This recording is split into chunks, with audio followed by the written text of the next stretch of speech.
Okay, so chapter 20 is really just an extension of chapter 19, which, did you guys have an actual quiz on chapter 19, or was it just questions on the midterm? We had a quiz. Oh, yeah. Okay. Do you guys have any questions from that quiz? Because you may see some of the same information discussed.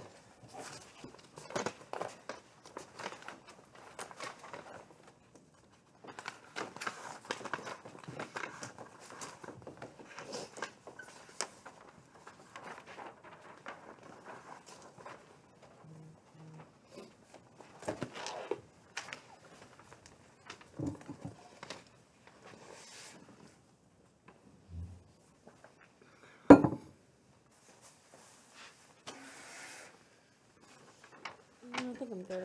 I actually good on this one. Okay. You all set? Okay. That's fine. Just want to make sure. I'm just going to pull this a little closer. Should see the board. Okay.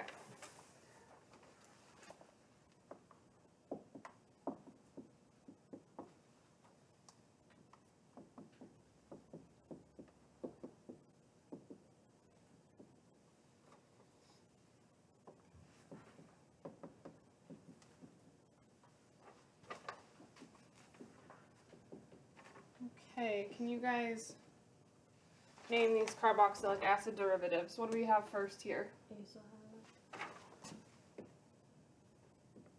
halide. Next? Anhydride.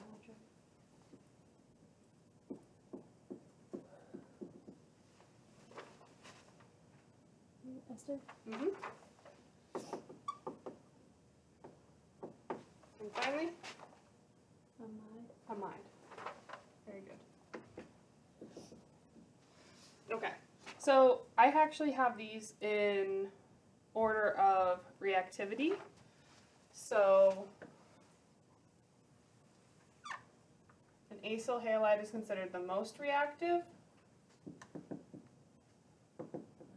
and an amide is considered the least reactive.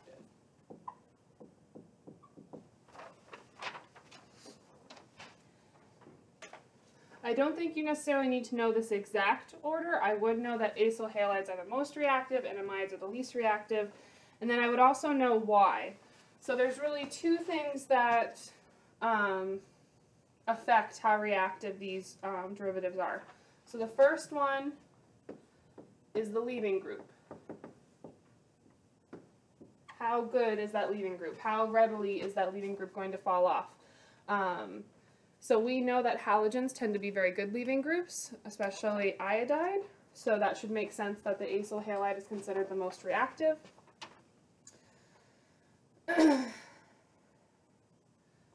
next piece is how the leaving group affects the carbonyl group.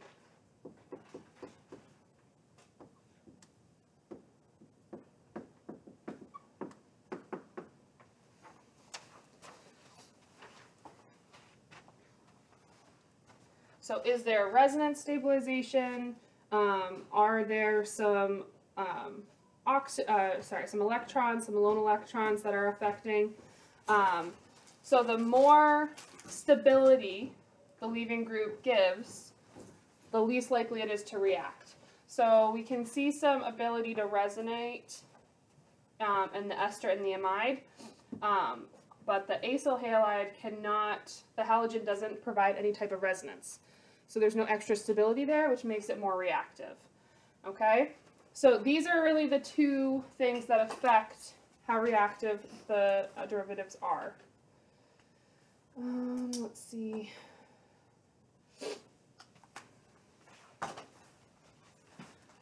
That's pretty much it for that section. Does that make sense? Do you have any questions on that? Okay. When looking at all of these in the NMR, would we expect these to be de-shielded, shielded? De-shielded. De-shielded. So that would show up downfield or upfield? Downfield. Downfield. Okay.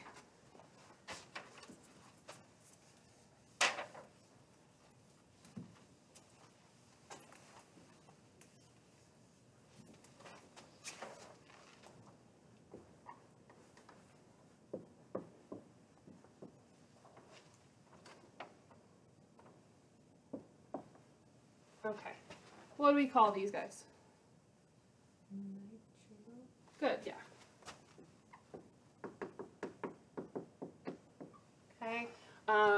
Important to note orbital hybridization and geometry here. So what's the orbital hybridization of this carbon? SP. SP. Okay, and that's because there's 2 attachments here. Good. What about for the nitrogen?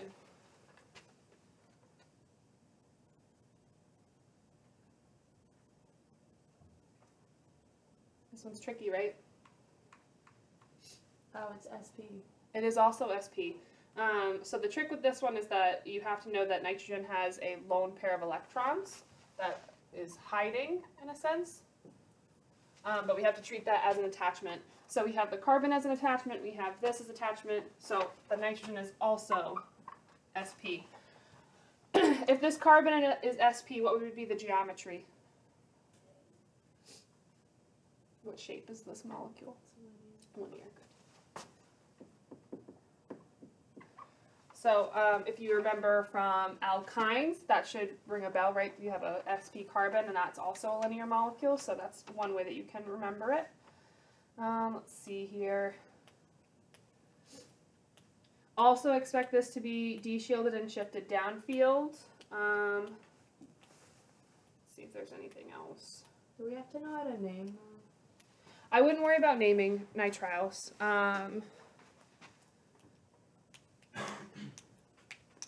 I know that you'll need to know how to name esters and anhydrides and acyl halides will probably come up, but not nitriles as far as I know.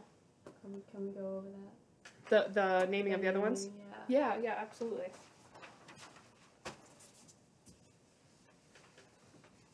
Okay. So acyl halides, we'll start off that one because that one's pretty simple. All you do is substitute the name for the halogen.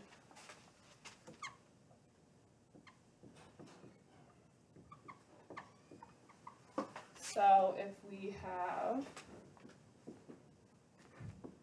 this, we would have what? Methyl chloride? Not methyl, we're still going to use acyl, but it is acyl chloride. Good. So chloride, fluoride, iodide, bromide. So it's always acyl. Acyl, yes. Okay. Acyl is just indicating that that's the carbonyl group. Okay.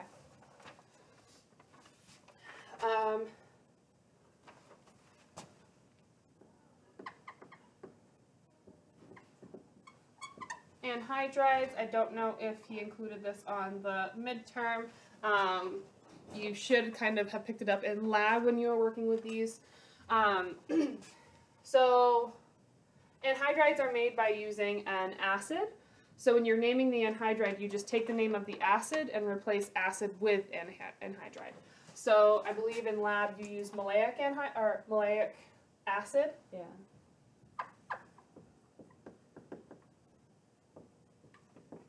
So when that's converted to anhydride, it just becomes maleic anhydride. So whatever acid he's giving you, just swap the names. Okay, also another one that's not too hard. Ester really becomes the one that's difficult. Who remembers the 2 reactants of esterification? What do you need to make an ester?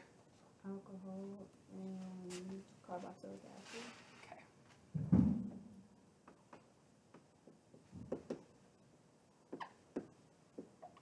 Okay, so the 2 parts of the ester name actually come from the 2 reactants that come together. So if you know that, it makes it a little bit easier to remember. So let's just do an example.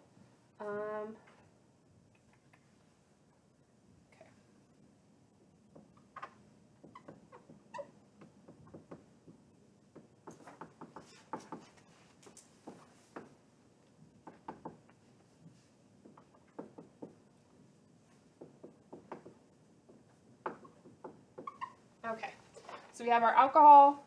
We're going to react it with this carboxylic acid.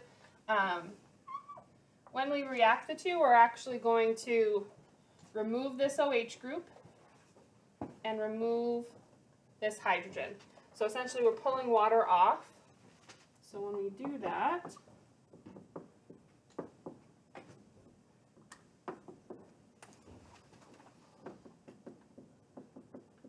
we end up with this. Okay? So the first part of the name comes from the alcohol. Okay? So when we pulled off this OH group, all we were left with were 2 carbons. Okay? So we're actually going to treat this like an alkyl group. So if we were going to name this as an alkyl group, what would it be? Ethyl. Okay? Now for the carboxylic acid portion of the name, when we pull off this hydrogen, that oxygen is going to have a slightly negative charge. When you take a carboxylic acid and you ionize it, you're actually making a carboxylic acid salt. Okay? So the second piece of the name, we're going to name as a carboxylic acid salt. First step to do that is to name the carboxylic acid. So we have 3 carbons here. What would be the name of this carboxylic acid?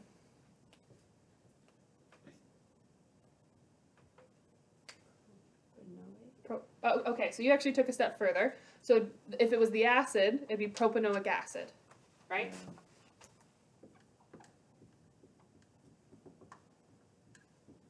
Okay, that's the carboxylic acid. If we want a carboxylic acid salt, we drop the ic acid and we add 8.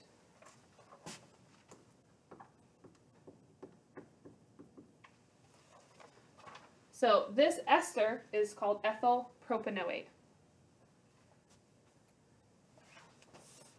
So let's kind of review it. So the first piece of the name comes from the alcohol. You name it like an alkyl group. Okay? The second piece comes from the carboxylic acid, but you're naming it as a carboxylic acid salt. Okay? So when you're given an ester, it's important to identify what portion is coming from the carboxylic acid and what portion is coming from the alcohol. So the best way to do that is to put both O's on one side. So once you do that, you can name each portion the way that it's supposed to be named.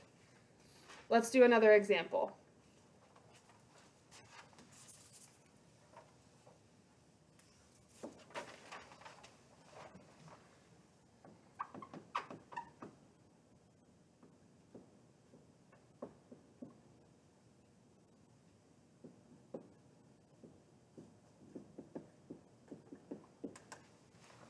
Okay. So if you're given this ester, the first thing you have to do is split it into the alcohol portion and then the carboxylic acid portion. Who feels confident that they would know where to split this? Right after the CH3? This first CH3, right. So we want both oxygens to be on one side. Okay? All right. So the alcohol group comes first. This is the part from the alcohol. This is the carboxylic acid. So how do we name the alcohol portion? Like an alcohol. Which would be what in this instance? Methyl. Good.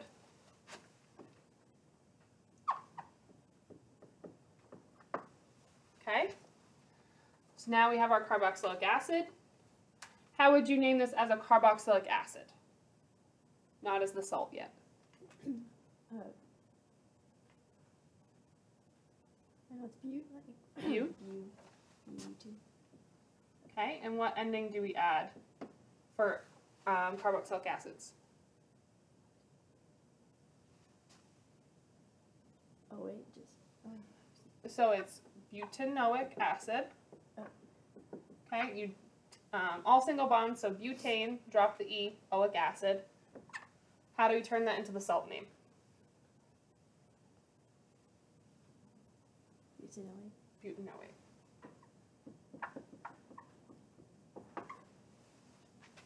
Methyl butanoate. Let's do one more.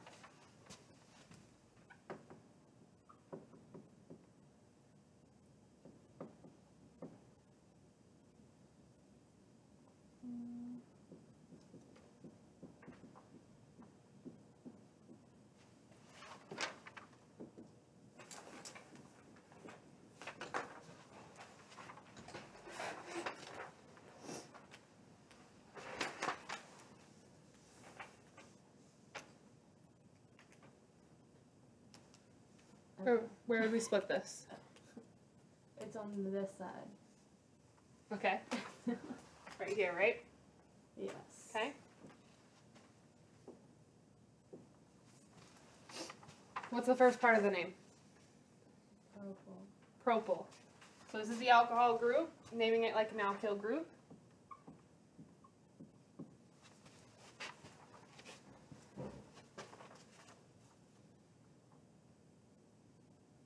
Hexanoate. Hexanoate.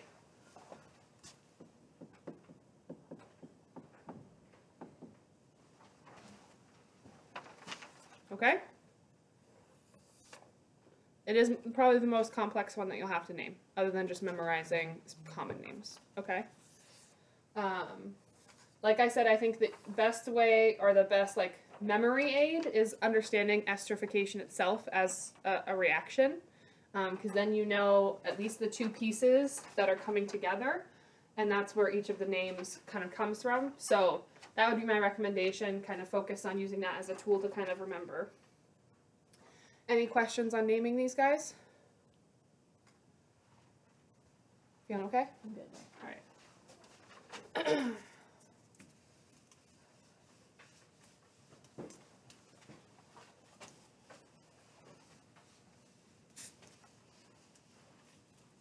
Oxidation and reduction.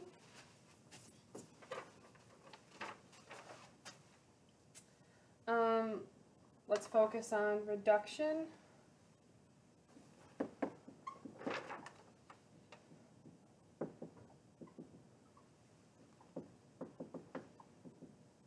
So there are two reducing agents that are discussed. One is considered a strong reducing agent. One is considered a more mild reducing agent. So that's really going to affect what your final product is. The strong reducing agent, and you should know this, lithium aluminum hydride. And then the mild reducing agent that's discussed is something called dibol.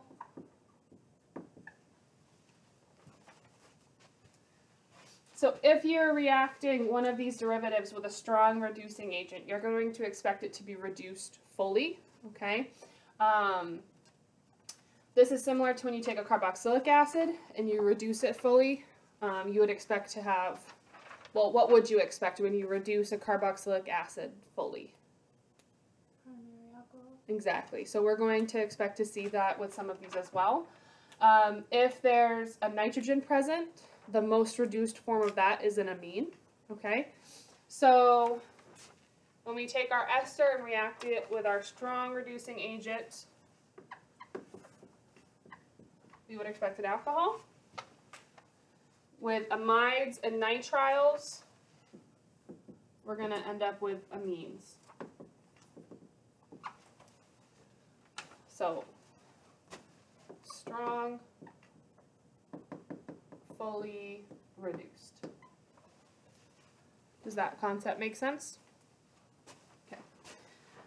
When we use this dibol, because it's more mild, we're not actually going to get to our most reduced form, and we're going to expect to have the same final product for all three of these. We're actually going to expect to see an aldehyde for all of them.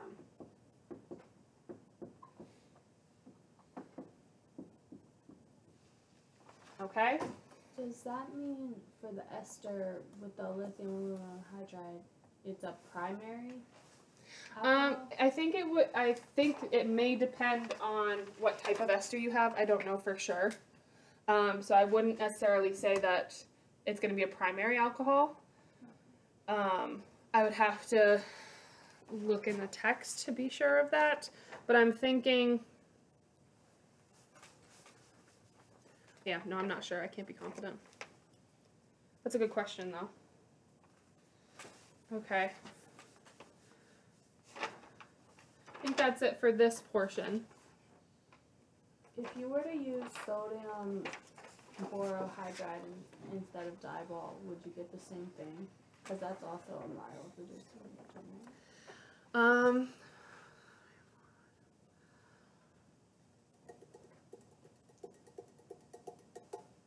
I am not sure on that one either. He discussed that one in class? No? Okay. I just know when we first talked about it, it was lithium aluminum hydride and sodium borohydride. I would probably have to check the book for that one for sure. I'm surprised that the sodium is also considered mild, considering it has a pretty similar chemical structure to the lithium aluminum. That's something I can check on though, just to see. Any other questions for this portion? The last portion is really just the 4 reactions on the back.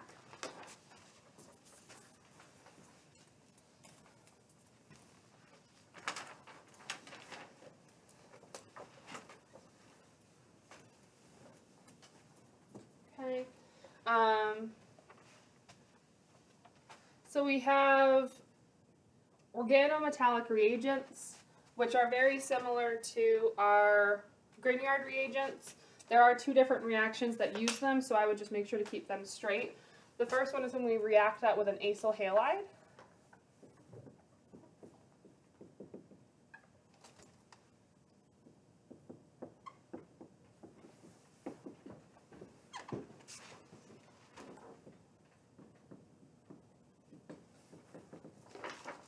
So the organic metallic reagent is actually going to be what supplements our new R group. We're going to replace the halogen with a new R group.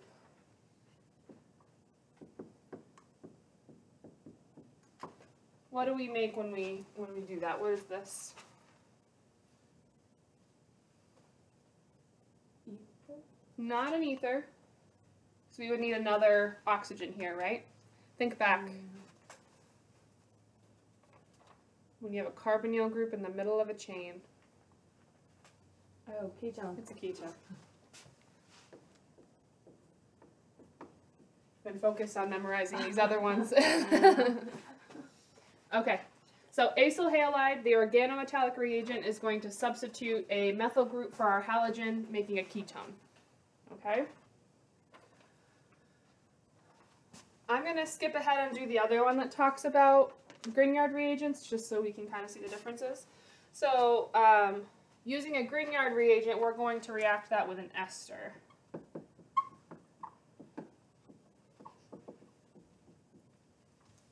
Okay.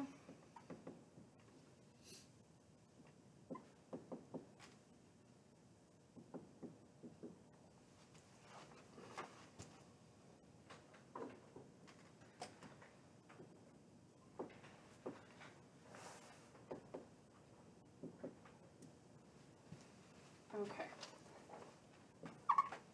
So the trick with Grignard and organometallic reagents, what you want to remember,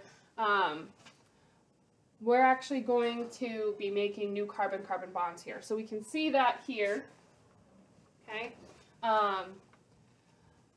With this reaction, it doesn't have a name. Essentially what we're going to do is we're going to take R groups off of 2 of these molecules, and we're going to replace those with this OR group, okay? So when we do that,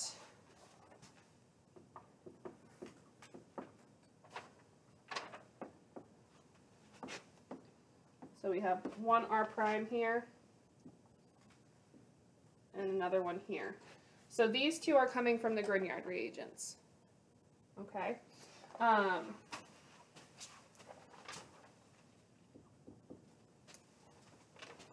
So we are reducing our ester, we're replacing the OR,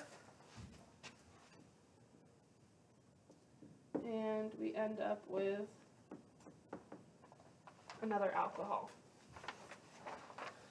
So ester reacts with 2 Grignard reagents. What specific type of alcohol do we have here? Primary, secondary, or tertiary? Tertiary.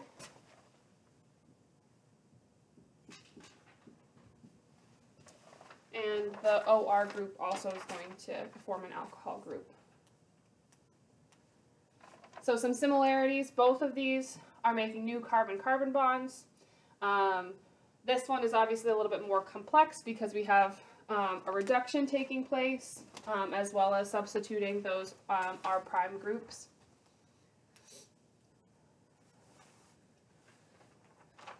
Any questions on these two reactions? Okay. Let's talk about transesterification. These last two ones are the bold ones, so I would say that these are probably the more, not necessarily more important, but I would expect more questions on them. Okay. The name of this kind of lends itself to what actually is happening. So we have our ester.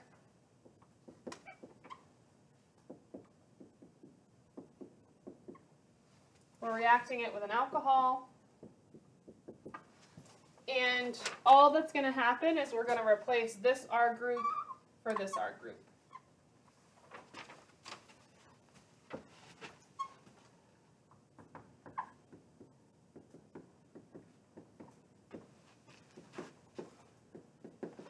So our R prime is now part of the ester, and our original alkyl group here is part of this alcohol. So transesterification, we have the methyl groups switching spots. Not methyl, alkyl group, sorry.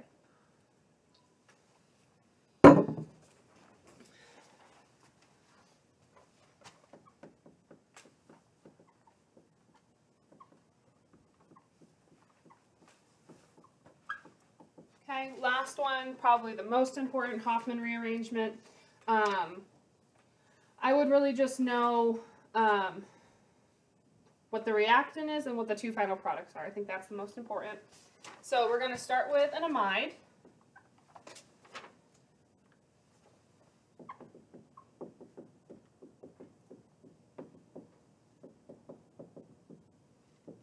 Okay. And essentially what's going to happen, this carbonyl group is going to be removed and become CO2. When that carbonyl group comes out, we're just going to push the alkyl group and the nitrogen together.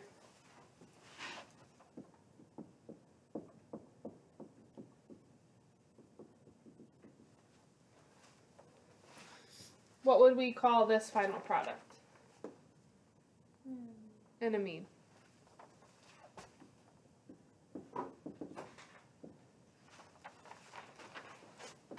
So in the Hofmann rearrangement reaction, an amide, what's the word I'm looking for? An amide breaks up into carbon dioxide gas and an amine. Where's the second oxygen come from for the CO2? So I know that this is done in the presence of a base and of water. So it could come from one of those substances. It could also, I'm assuming it comes from one of those. I just don't know which one. Good question. But it's not like the double bond. It's not coming from that, right? No. So, well, in CO2, you are going to have a double bonded oxygen, but I'm assuming the bonds are going to be broken and reformed.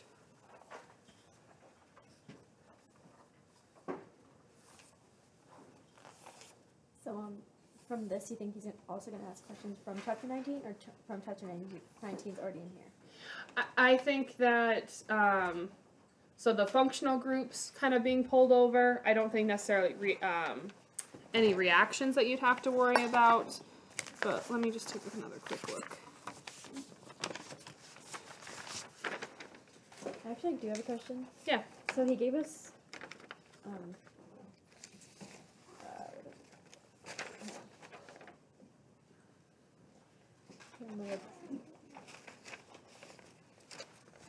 anyway, he gave us a structure, and he asked where the nucleophilic attack would be, and I know that's on the carbon. Mm-hmm. So, and then another one, he asked where the proton will go, and it was on the oxygen, so isn't that the same thing? Or nucleophilic is where electrons right. So,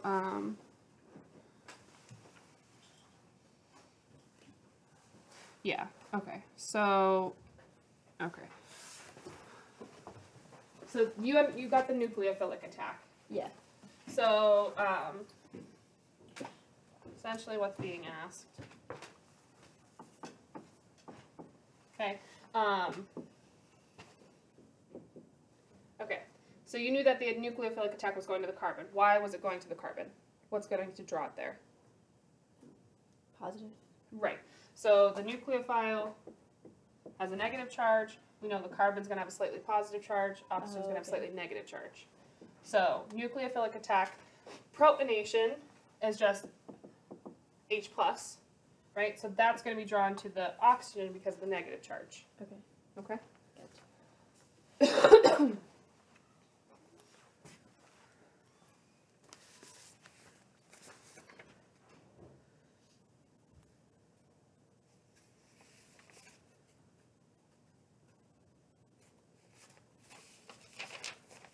I feel like chapter 20 doesn't have as much, nearly as much information as chapter 19 did. Yeah. Chapter 19 was a pretty big chapter.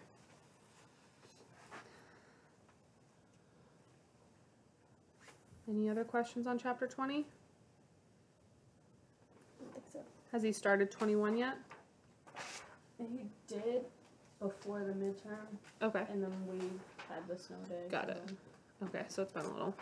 He fell asleep over it.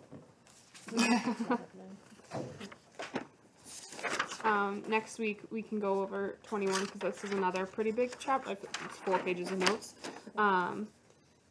And hopefully I'll be here. I should be here for the full time. Oh wait, not next week. Because next week is spring break. Yeah. After spring break, we'll go over this one.